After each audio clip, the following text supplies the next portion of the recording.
right, so I'm sitting reflecting on the awesome weekend I had with my wife, visiting friends in Minnesota and spending some time up in Taylor's Falls, Wisconsin. Well, it was just a great weekend. It was the only thing could have made it better is to go bird watching, which we weren't able to do because of bad weather, but more than made up for it in another cool thing. So, all right, it's Thursday night. I'm looking for stuff to do, and I'm not finding a whole lot in the area. So I'm like, well, we'll just go back to our old places that we always go to, Chateau St. Croix and an apple orchard, and then there's the Wine Haven. So we'll just go to our wineries and do that. Well, except for the Leinenkugel Brewery. That I knew I wanted to do, the Leinenkugel Brewery, because it's right on the way, right? So I go to Chateau St. Croix's website, and it's a highfalutin name for Wisconsin winery, but it is a really nice place. You're gonna love the pictures on the blog here. But anyway, so I go to their site, and son of a gun, they got a traveling pizza oven, right? And this is a wood burning stove. It's a wood burning stove, and one of the domed ones, a big old pipe coming out of the top, and I'm thinking, oh, I've got to see this. I bet you the pizza's really good because the website says that they make their own ingredients, they make their own sausage, like everything is from scratch, and so it just sounds really cool. Well, but the thing is, it's only till 6, so I'm like, oh shoot, well, I guess we can make it. I'm gonna have to skip the Leinenkugel Brewery.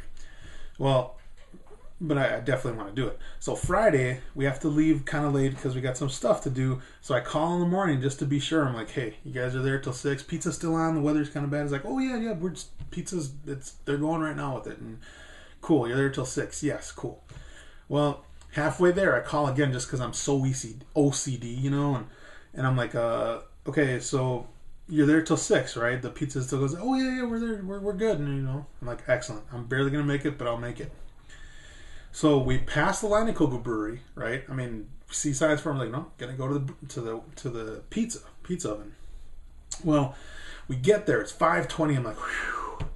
I mean, we almost stopped nothing at all just for gas. I'm like, we made it. 5:20. Walk in the door, and they're like, well, I'm sorry, we're closed.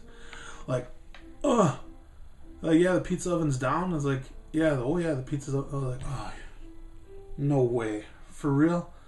We just drove like 5 hours like straight to get here. It's like, well, I'm sorry, I'm like, the internet says it was till 6. Like, no, I don't think so. We're only open till 5. The winery's only open till 5. I'm like, wow, I'm almost positive the internet said till 6, and I even called and they're like, well, I'm really sorry. I'll give you a couple glasses of wine, for me and my wife, and I'm like, just give me a second. I need to think, because I'm distraught, right? I mean, my hair, I'm just going like, oh. Wow, I'm just bummed, right? And I'm literally acting like that because I'm emotional. So I'm like, well, at least can we go see the oven? I mean, I like to just kind of see what, whatever. And he's like, well, you probably can go back there. So I go back there, and the guy's like, oh yeah, come on, you can take a look at it. And he's like, oh, cool. And he's like, so I heard you kind of drove a ways, and he's like, yeah, we actually drove 5 hours and kind of just for this, actually. And he's like, oh, wow, that's a bummer. He's like, yeah. And then I'm like, well, actually, we were going to stop at the Leinenkugel Brewery on the way up here because we passed right by it. And he's like, oh, okay, listen, man, I can still make you some pizza. The oven's still hot. I'm like, oh, for real? He's like, I'm not going to argue with you much because I just drove 5 hours to get here. He's like, yeah, absolutely, we can do it. So anyway, he ended up making some pizza. And turns out, like, basically he's my brother from another mother. Okay, the guy is like totally into chess, total foodie, like just loves food. And the pizza was, it was amazing. It was now, okay, hold on. I know it sounds freaky. It had sweet potatoes on it, which by the way were marinated in maple syrup and then roasted. It was just wow, perfect potatoes, amazing sweet potatoes. And then it had blue cheese. I don't know. Listen. Had blue cheese and then a mix of another 3 cheeses or something. Well, all those cheeses just came together. And see, the problem is with blue cheese, it can overpower stuff. And all you taste is blue cheese. And if you don't like blue cheese, it's not a nice thing, right? Well, these 4 cheeses just came together into this beautiful harmony of just nuttiness and like creaminess. And it was beautiful. Christina, who does not like blue cheese, loved the pizza because it was balanced. No, the blue cheese didn't overpower anything, right? And then with the sweet potato, the nuttiness of the cheeses went together with the sweetness of the sweet potato and then maple syrup, just a hint of maple syrup in it. And then they had just a little bit of pancetta here and there. Pancetta is an Italian. It's kind of like an Italian ham, but it's like ham on steroids, but not real steroids, like flavor steroids, right? And the pancetta, because he fries that up to intensify the flavors, and it's just little bits of pancetta. So, you know, you're eating this pizza and you got this sweetness a little bit from the sweet potato, and you got this cheese creamy nuttiness that's just amazing, and the dough is awesome. When I got there, I was kind of worried. I'm thinking, I'm going to ask him about the flour that they use, and I'm hoping, please God, don't let him say like, oh, I don't know, whatever we get at Sam's Club. No, he's totally knowledgeeky. He's like, oh, we use 00 flour. I was like, oh, cool. Like, so we get talking about flour. We got super geeky. I mean, we just got total food geeky, talking about the flours and stuff. They make their own sausage, and we just talking about food and playing chess, and the pizza was just, it was so well balanced. I mean, the pancetta, there wasn't too much of it on, so it was just occasionally you'd get this really salty pork, just yummy, kind of bacony, I suppose, kind of flour, but not quite bacon because it's more like a pork flavored. It was the most beautiful gourmet pizza I've ever had, and it was so worth it for you if you're ever up in the area of St. Croix Falls, Taylor Falls. And the guy actually travels around and does weddings. But anyway, whatever. It was a ton of fun. I did a chess lesson with the guy, and we just had a blast up there. And, one last thing. This is so cool. So we're playing chess and talking for like 2 hours. And this winery's closed like 2 hours, and we're still sitting around. Well, on the way out, on the way we're leaving, he says, hey, you should stop by tomorrow if you're in the area, and maybe you can toss a pizza or something. But he said it in passing, right? So I'm not going to hold him to it. I'm thinking, well, we get there tomorrow because, of course, it's raining, so we can't go bird watching. And I'm thinking, well, see what happens.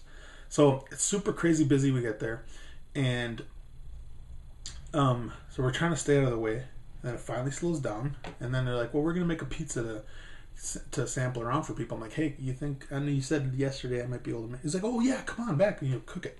So anyway, I make the pizza. I took right to it like a duck to water, and it was like so fun. You have to pick up the dough and like turn it and stuff, and it was just so much fun.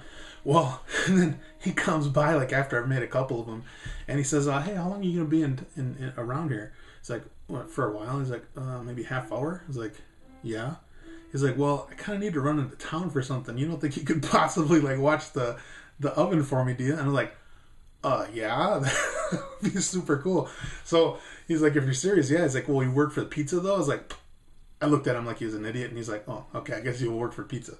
So anyway, he ran into town, and I baked probably, I don't know, 15 pizzas, 20 pizzas, and by the way, they were done in a minute and a half. The oven was like 850, 800 degrees. So.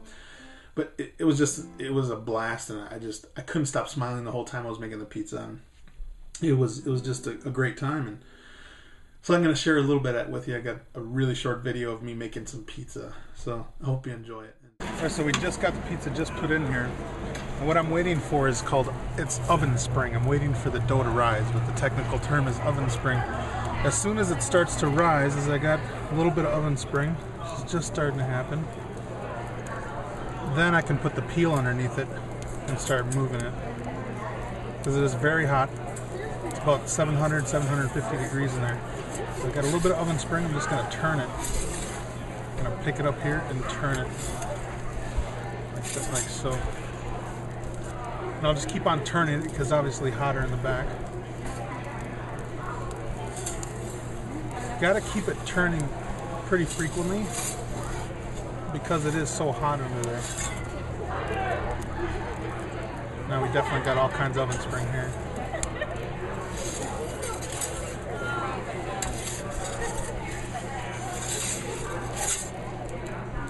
Basically looking for the middle to start bubbling. As soon as the middle's bubbling, it's done. I'm talking a minute and a half for a pizza.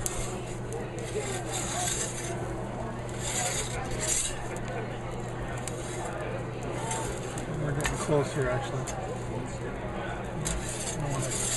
See on the bottom here, it's charred, so let's see if I can get that for you.